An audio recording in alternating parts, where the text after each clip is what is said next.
Students, आज हम सब द्वादश पाठं पठिष्यामः। द्वादश पाठे वर्तते कथयन्तु कस्य कः वर्णः। कथयन्तु इति पदं लूट् लकारस्य अस्ति। प्रथमपुरुषस्य बहुवचने अस्ति, यस्य रूपं चलति कथयतु कथयतां कथयन्तु। हे छात्राः, भवन्तः कथयन्तु कस्य कः वर्ण, किसका कौन सा वर्ण है, रंग है। तो यहाँ पर स्टूडेंट्स जितने भी लड़कियों का नाम आया है सब इकारांत है।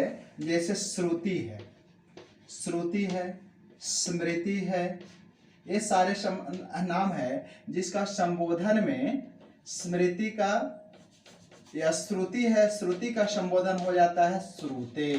संबोधन आप लोग पढ़े हुआ है। स्मृति का संबोधन हो जाता है स्मृते। और बच्चों का नाम जो भी है, मानव, अनुज, वैभव, ये सारे हैं। इसका जैसे बालक की तरह हो, जैसे वैभव का संबोधन वैभव है ना, ऐसे संबोधन है।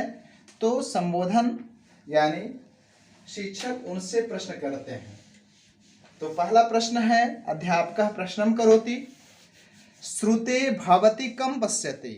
हे श्रुति, तुम क्या देख रही हो। तो कहती है श्रुति, अहम सुकम पश्यामि, मैं तोता देख रही हूं। अध्यापकः पुनः पृच्छति, श्रुते सुकस्य वर्णः कः। ए सुकस्य यानी तोते का वर्ण कौन सा है। सुक शब्द है जिसका सुकस्य षष्ठी विभक्ति है, यानी तोते का रंग क्या है। तो श्रुति जवाब देती है हरितः। अनुज वदतु, अनुज से शिक्षक प्रश्न करते हैं, अनुज वदतु, वदतु यहाँ भी लोट लकार, वदतु वदताम वदंतु होता है। वदतु अन्य के हरित वर्णा भवन्ति, कौन कौन से हरित वर्ण के होते हैं। तो स्टूडेंट्स देखोगे मेरे पास क्या है, ये पत्राणि सन्ति। तो पत्रम कीदृशः अस्ति, हरित वर्णः अस्ति, हरित रंग का है ना, हरित वर्णस्य। तो पत्रम, घासम, तरबुजम आदयः हरित वर्णः भवन्ति। तो ये सारे घास, पत्ते, तरबूज आदि हरित वर्ण के होते हैं, हरे रंग के होते हैं। सुकस्य चंचुम पश्यते, चंचु, चंचु शब्द है उकारांत, और चंचुम यहाँ द्वितीय विभक्ति एक वचन का हो गया चंचुम। चंचुम यानी चोच को, चोच को, किसका चोच को, यानी तोते का चोच। तो तोते का चोच कैसा होता है, लाल रंग का होता है। तो अस्य रक्त वर्णः जपा पुष्पम अपि रक्त वर्णस्य भवति। जपा पुष्पम नाम गुड़हल, तो जपा पुष्प भी लाल रंग का होता है। स्मृते काकस्य वर्णः कः, कौवे का वर्ण कैसा होता है। तो कृष्णा भवति, कौवा काले रंग का होता है। मैं जैकेट पहन रखा हूं स्टूडेंट, ये जैकेट इति वस्त्रस्य वर्णः कीदृशः अस्ति। तो रक्त वर्ण कृष्ण वर्ण अस्ति, ये भी काले रंग का है। तो कहता है वैभव काक सदृशः अन्य के, कौवे के समान और कौन कौन से होता है। तो यहाँ पर जवाब देता है पीकः, पीकः यानी कोयल, कोयल काली होती है, कौवा भी काला होता है। भल्लुकः, आप लोग चिड़ियाखाना में गए होंगे, वहां भालू देखे होंगे, तो भालू का भी रंग कैसा होता है, काला होता है। महिषी, महिषी किसे कहते हैं, भैंस को कहते हैं, भैंस भी काली होती है। भ्रमरः, जो एक फूल से दूसरे फूल पर जा करके रस चूसते रहते हैं, वह भौरा किस कलर का होता है, वह भी काले रंग का होता है। कृष्ण वर्णः सन्ति। अध्यापक कथे साधु, कृति का संबोधन कृत्य हो गया। के श्वेत वर्णः भवन्ति, कौन कौन से श्वेत वर्ण होते हैं। तो आप लोग देखे होंगे हंस, हंस कैसा होता है, उजला होता है। बकः, शशकः, खरगोश, बिल्कुल खरगोश उजला होता है। तो हंसः बकः शशकः च श्वेताः भवन्ति, ये सारे श्वेत होते हैं। आगे देखोगे रजत से प्रश्न किया जा रहा है। रजतः गगनस्य वर्णः कः, गगन आकाश, आकाश का रंग कैसा होता है? तो गगनस्य वर्णः नीला भवति, गगन का वर्ण क्या होता है? नीला होता है, आकाश का वर्ण नीला होता है। सागर जलम अपि नीलवर्ण भवति, नीलवर्णस्य भवति, सागर का जल आप सब देखे होंगे, यदि आप सागर देखे होंगे तो सागर का जल कैसा होता है? नीला होता है। आकृति का संबोधन हो जाता है आकृते, हे आकृते कस्य वर्णः केसरः भवति, किसका वर्ण केसर होता है? नारंगम, नारंगम केसर वर्णस्य हो भवति, नारंगी कैसा होता है? केसर वर्ण का होता है। आर्य समाजस्य ध्वजः अपि केसर वर्णस्य भवति, आर्य समाज का ध्वज भी जो होता है वह केसर वर्ण का होता है। और आप लोग तिरंगा देखते होंगे, तो तिरंगा में यहाँ 3 कलर होता है ना? 3 कलर होता है, और आप लोग तीनों कलर के बारे में जानते होंगे। कौन कौन से? नीचे कौन सा कलर होता है?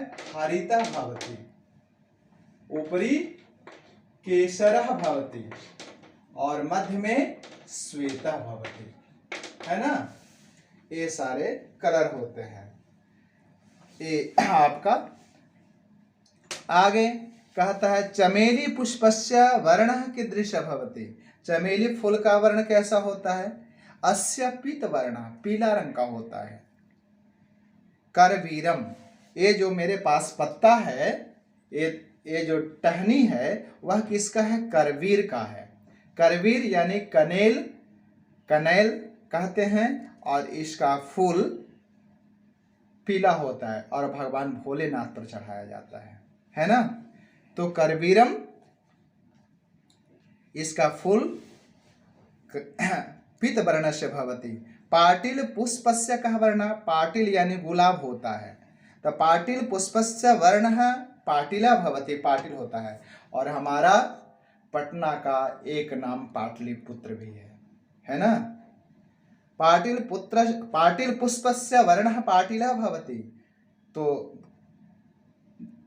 साधु यानी बहुत अच्छा, बहुत अच्छा। देवेश बालः अधुना भवन्तः अवगच्छन्ति, यहाँ पर भवन्तः शब्द है, भवान भवन्तौ भवन्तः, इसका रूप चलता है भवान भवन्तौ, भवन्तः होता है, तो भवन्तः ये प्रथम पुरुष बहुवचन में रूप, यानी आप लोग अधुना अवगच्छन्ति, अवगच्छन्ति क्या है?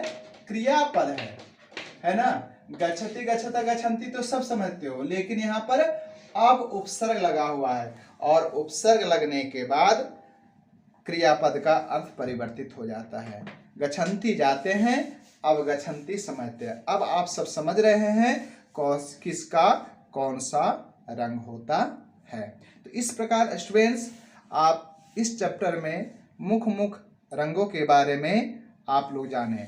अब देखोगे इसमें क्वेश्चन दिया है, कहता है चित्रम दृष्ट्वा अधोलिखितान प्रश्नानाम उत्तराणि लिखन्तु। तो कहता है एतस्य पुष्पस्य किम नाम अस्ति, का में देखोगे तो कहता है एतस्य पुष्पस्य नाम पाटिलः अस्ति। आप देखेंगे अभ्यास 1 में, तो यहाँ पर 1 में पाटिलः, पुष्प का नाम क्या है? पाटिलः, पाटिलः यानी गुलाब। अस्य वर्णः का अस्ति, तो अस्य वर्णः पाटिलः भवति, यह भी पाटिल रंग का होता है। अब दूसरे नंबर पर देखोगे, कहता है एषः कः, एषः शशकः। दूसरे चित्र में आपका खरगोश का चित्र दिया गया, एषः शशकः। अस्य वर्णः, अस्य कः वर्णः, तो अस्य वर्णः श्वेतः भवति, यह किस कलर का होता है? तो उजले कलर का होता है। तीसरे नंबर पर देखोगे ग में एषः कः, एषः भालुकः, यह भालू है, और भालू का रंग क्या होता है? कृष्णः, काले रंग का होता है ना? अस्य कः वर्णः, अस्य वर्णः कृष्णः भवति। अब आगे है एतत् किम, घा में देखोगे तो एतत् पत्रम अस्ति, किम अस्ति, पत्रम, और इसका रंग कैसा हो जाएगा, हरितः, हरितः वर्णः भवति। अस्य का वर्णः, अस्य वर्णः हरितः। एतत् किम, एतत् दाडिमम, दाडिमम आप लोग पढ़े हैं, दाडिमम यानी अनार होता है, अनार का रंग कैसा होता है, रक्तः भवति। एतस्य वर्णः व अस्य वर्णः रक्तः भवति। अब चलेंगे स्टूडेंट्स, आप अगले में दूसरे अभ्यास में यहाँ पर चित्र दिया गया है और चित्र को पहचान करके आपको रंग भर देना है। तो क्रमशः मैं ऊपर से ले रहा हूं, यानी ब में कौन कौन सा चित्र है, तो फर्स्ट जो बनाया गया है ऐसे दिया गया है वो रंग भरा हुआ है, जिसमें हो जाएगा नील वर्णः, नील वर्णः, नीला रंग। इसके बाद कौन सा है, केसर वर्णः, दूसरे में हो जाएगा केसर वर्णः, दूसरे नंबर पर। तीसरा देखोगे तो ये हो जाएगा कृष्ण वर्णः, कृष्ण वर्णः, ये तीसरे नंबर काले रंग का है। चौथा हो जाएगा रक्त वर्णः, कौन सा वर्ण है, रक्त वर्णः। आगे पांचवें में देखोगे हरित वर्णः, कौन सा रंग हो जाएगा, हरित वर्णः। हरित वर्णः के बाद कौन सा है, पीत वर्णः, पीत वर्णः। अब आगे जो है पाटिल वर्णः, एक जो लास्ट बचा हुआ है क्या हुआ, पाटिल वर्णः। इस प्रकार से रंग पहचान करवाया गया है। अब अभ्यास 3 में देखोगे कि चित्रम दृष्ट्वा रिक्त स्थानानि पूरयन्तु। तो फर्स्ट में कहता है कि कह नारिकेल जलम पिबति, तो बालकः पिबति, का में दोगे बालकः पिबति, बालक नारियल का जल पी रहा है। ख में देखोगे कह बरसति, कौन बरस रहा है, तो मेघः बरसति, ग। आगे देखोगे कह प्रकाशम यच्छति, तो सूर्यः प्रकाशम यच्छति, सूर्य प्रकाश देते हैं। अब घ में है आकाशे कह उडयति, तो खगः आकाशे उडयति, खगः यानी पंछी। च में देखोगे अंगा में वृक्षात् किम पतति, पत्रम पतति, पत्रम पतति। और च में देखोगे तो कह कर्षति, तो कृषकः कृषति, कृषकः यानी किसान खेत जोतता है। चौथे प्रश्न में देखोगे आपका चित्र बनाया गया है, चित्र में 5 है और पांचों को आपको कलर कर देना है ना। तो सबसे पहले कौन सा है, कंदुकम, एक कंदुकम यानी गेंद, गेंद को आपको अलग अलग कलर देना है। घर तो रंग बिरंगा होता है, गृहम है तो गृहम को जैसे भी सजाना है आपको सजा देना है। तीसरे नंबर गा में सस्का है, सस्का यानी खरगोश, यह उजले रंग का होगा। और आगे है अश्व है, चौथे नंबर पर अश्व यानी घोड़ा है। और अंगा में हो जाता है अंगुल तोरिका, अंगुल तोरिका यानी जिसको हम भिंडी कहते हैं, भिंडी का कलर दे देना है, सजा देना है। तो इस प्रकार आप अपना अभ्यास भी रिवीजन कर लेंगे। मैं आंसर बता दिया हूँ स्टूडेंट्स, और इस तरह से आप लोग इस चैप्टर को अच्छी तरह से पढ़ लीजिएगा। उम्मीद करता हूँ कि आप रंगों के बारे में जान गए होंगे, और इसी तरह से आप संस्कृत का भी बहुत कुछ शब्द संस्कृत में क्या कहते हैं, कौन से कलर को क्या बोलते हैं, आप लोग समझ रहे होंगे, जान रहे होंगे। Thank you students.